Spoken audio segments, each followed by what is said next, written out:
Hi, this is ScentTech Talks new series, and in this series I will interview Clara Muller. But before we start interviewing, I would like to say some words. This series is supported by Norway via Norway grants and by Latvia via Latvian Investment and Development Agency. And this is a part of the project called Scent Recorder for Emotional Well-being. And within this project, we aim to build a scent recorder. This is a mock-up for recording and releasing scents. So basically, it will be like with several buttons. One button is button to record, and then it's just to release and change intensity. And the first button is just to delete. So now we will start with the interview. Hi. Hi. Hi. Well, thank you for the invitation. So my name is Clara Muller. I'm a French art historian and curator specialized in olfactory practices. For several years now, I have been pursuing research on the politics of breathing as a mode of perception in contemporary art and on the various artistic and literary practices using scent as either a subject or a medium. So I have curated and contributed to several multisensory exhibitions centered around olfactory art, olfactory design, and fragrances.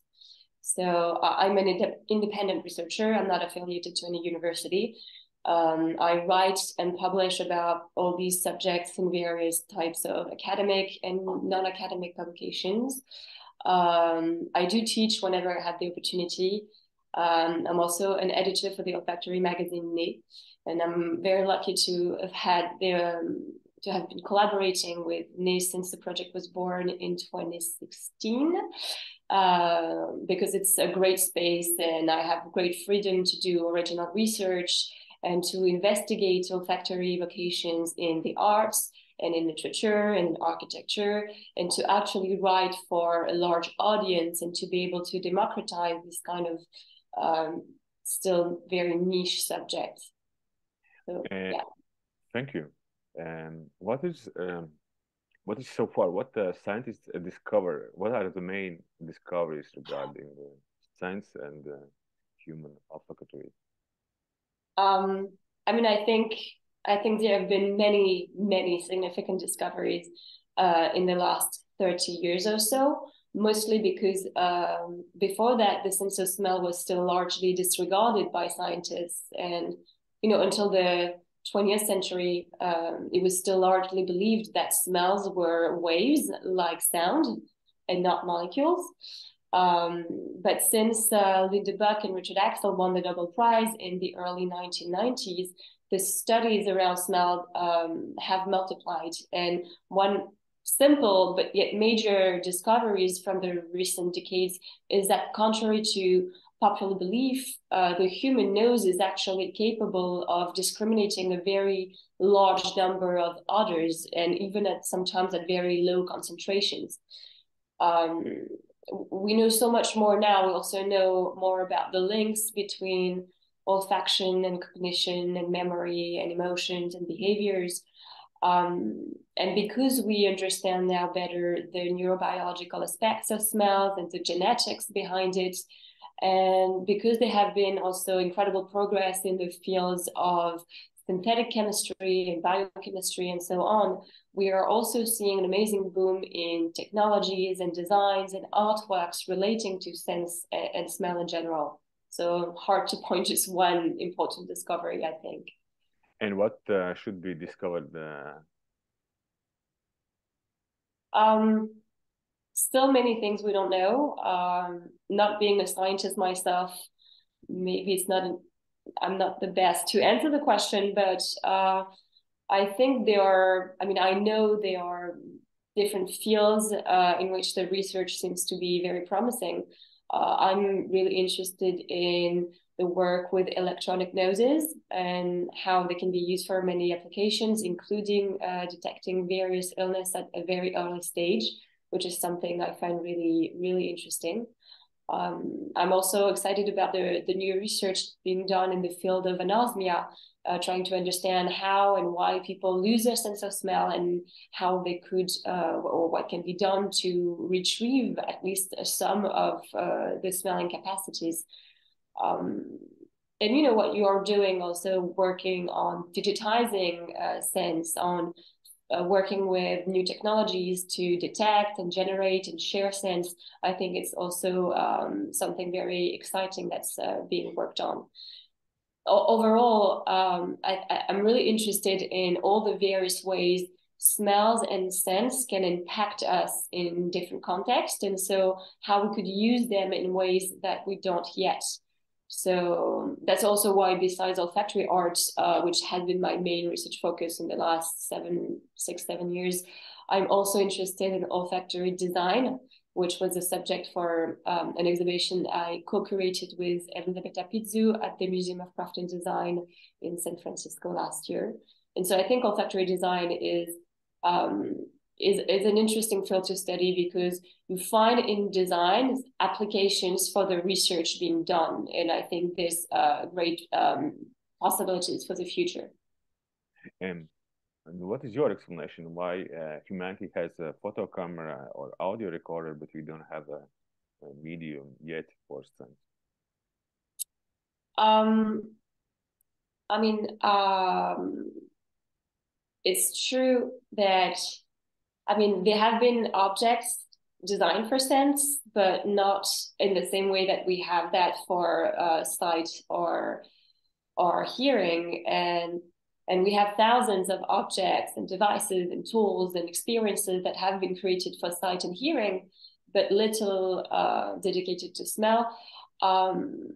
So I know humanity has been dreaming about a scent camera for a very long time, because I've been doing research into the history actually of design, of olfactory design.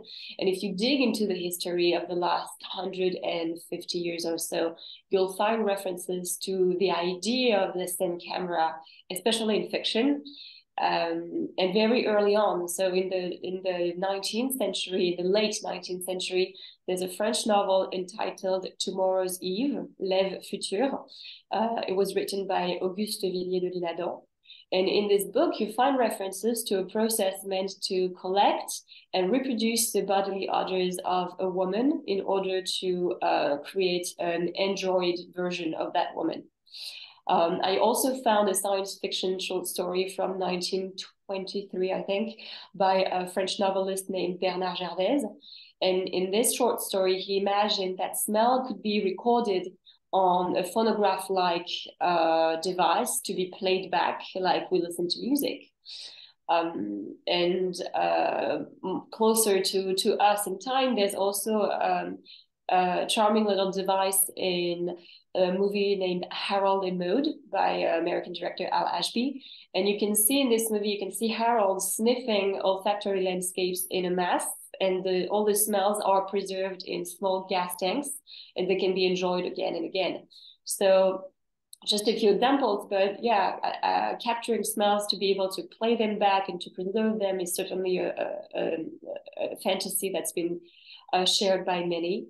And I guess today the closest we have to that is probably with headspace technology that is used in science research and in perfumery, but it obviously has limitations in terms of actually releasing back the scents, I think, and it's also a technology that's not currently available to a broad audience. And why would humanity would need such a medium, right? So I think, yeah, if it became available, if a scent camera became available for a wide audience, there would be so many applications. And as an art historian, I first think of all the artistic projects that would be facilitated. Because for now, when artists want to replicate a specific scents for a specific project, they have to find scientists and perfumers or chemists to collaborate with. So a portable scent recording device would certainly make it easier for many of them. I think there would be also tremendous applications in the field of preservation and conservation for architectural and heritage spaces, to be able to easily collect and store the smells of various places for future generations. With olfactory cultural heritage is now increasingly thought of as an important topic. So I think in this field, the scent camera could be also a useful tool. And in museums too, I think many museums would find applications for a scent camera for preservation purposes and to also enrich their collection. Imagine you're going to a Natural History Museum and you see a beautiful herbarium, but imagine now that you can also smell the different flora because it's been preserved. This olfactory dimension has been preserved along with the physical specimens of flowers. It could be an increased experience for museum goers too. So these are the things I'm thinking about in the field that are close to me, but I know there would be applications also in marketing for sure, in probably the entertainment industry. We have 4D cinema and virtual reality, which could probably be enhanced with such a device. I was thinking also that maybe chefs would use it to create scented recipe books, capturing the smells of their meals. I've also been doing research in the past about olfactory communications around climate change. So I'm sure climate scientists could use a scent camera to collect data first, but also to communicate about certain issues in a more embodied way with scents. And for sure, doctors and all the medical people could find applications, I'm sure, for example, to help people with neurodegenerative disorders, because we know that smell can have a role in these pathologies. So I'm going to stop here, but I'm sure the list of possibilities would be endless. And the last question, let's imagine after 3 or 5 years, there is a scent camera in the market. What would be the first scent? What would you record? I would probably start with the smell of my loved ones, of family homes and maybe vacation places. All these meaningful smells that at one point will disappear from my life and that I couldn't be able to retrieve without a scent camera. Thank you very much. And well, thank you.